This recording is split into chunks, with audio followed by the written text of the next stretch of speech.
Bienvenue à toutes et à tous, vous êtes bien sur Grand Lille TV, merci de nous rejoindre. On est ensemble pendant 7 minutes pour faire le point sur l'actualité de la métropole lilloise et plus généralement dans le département du Nord. Ce lundi, le courrier n'est pas arrivé chez vous.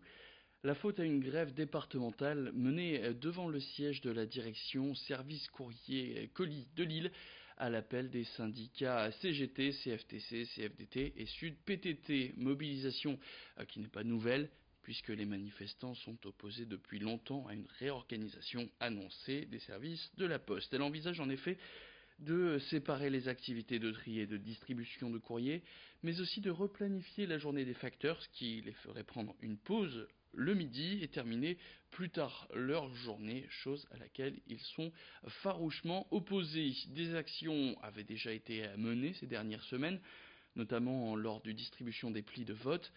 Et si la direction de la Poste n'entend pas les revendications, eh bien les syndicats ont d'ores et déjà annoncé d'autres mouvements, notamment à la rentrée prochaine. Margot Sailly a rencontré Cédric Litz, qui fait partie de ce mouvement.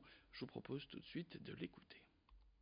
Selon nous, la déstructuration de nos métiers va être néfaste pour l'usager, puisqu'il y aura une perte de connaissances des tournées et de la clientèle. Il va y avoir une perte de repères par rapport aux habitudes de l'usager, c'est-à-dire que là, l'usager est susceptible de recevoir son courrier, même en début de soirée, dans l'après-midi, même en début de soirée. Du fait que la distribution va s'effectuer matin et après-midi et sur une amplitude horaire beaucoup plus longue.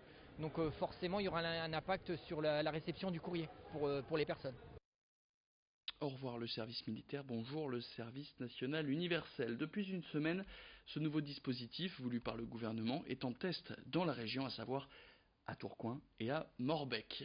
220 jeunes de 15 et 16 ans venus de toute la France sont amenés à vivre un mini-service militaire de 15 jours. Des jeunes de toutes catégories sociales et volontaires sont amenés à vivre ensemble pour retrouver une unité nationale. Ici, les journées débutent très tôt avec des ateliers citoyens et des activités sportives à l'image de cette demi-journée où les participants se sont frottés au parcours, une discipline sportive très exigeante. Alors pendant cette dernière semaine de ce SNU, les jeunes seront aussi plongés en immersion au sein de structures d'État.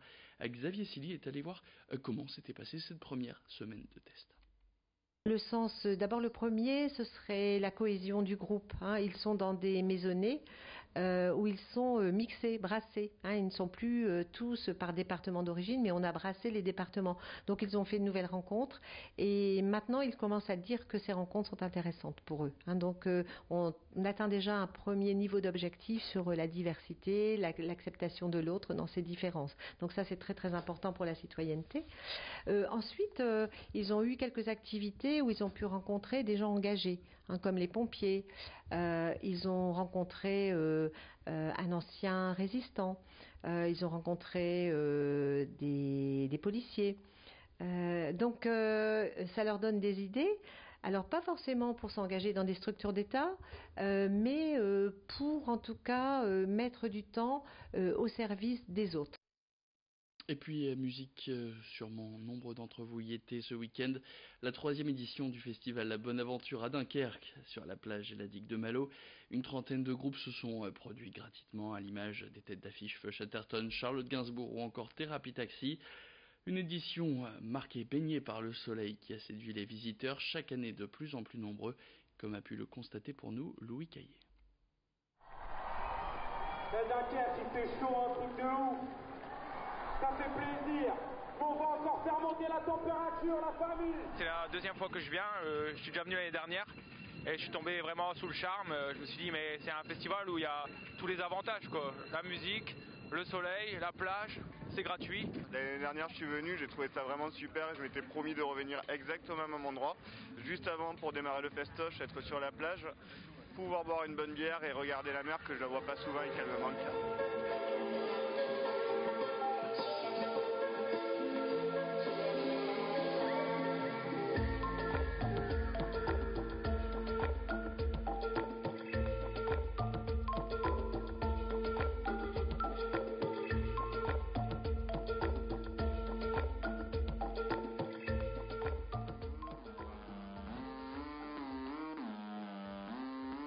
Dans la ville, méga gars tiennent leur bouteille par le goulot. Touche à la famille, y aura des bénévoles pour le sale boulot. Un de de menacer, on sait que t'excelles dans le blabla. J'ai jamais tapé de lacet, posé dans des grands apparts. Manie les lettres, mes textes sont meilleurs que les mandats cash. J'ai aucune tête, mais je suis stressé comme un trader de Goldman Sachs. Oh là là, pose la cam, c'est de la... On a vu Giorgio, il nous a fait rêver.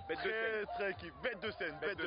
Incroyable, franchement incroyable, c'était fou, des trucs de... c'était incroyable.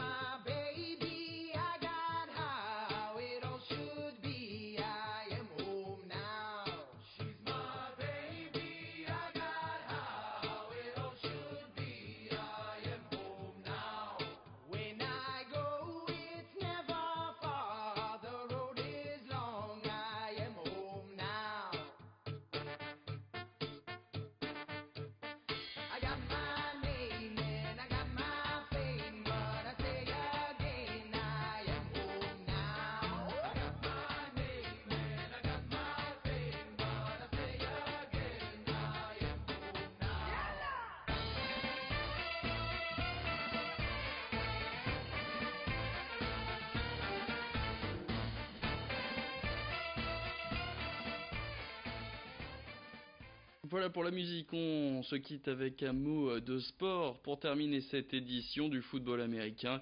Pour la première fois de leur histoire, les Vikings de Villeneuve d'Ascq joueront la saison prochaine en élite, le plus haut niveau national.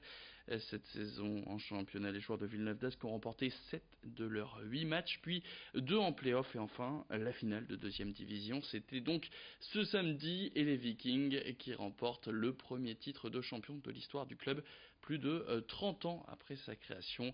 La saison prochaine sera donc la première en élite et Villeneuve d'Ascq qui pourra s'appuyer sur un mélange de joueurs d'expérience et de jeunes talents formés au club. C'est la fin de cette édition. Merci à toutes et à tous de l'avoir suivi. À tout de suite sur Grand Lille TV, la météo et le retour de l'actu. C'est dans le prochain quart d'heure.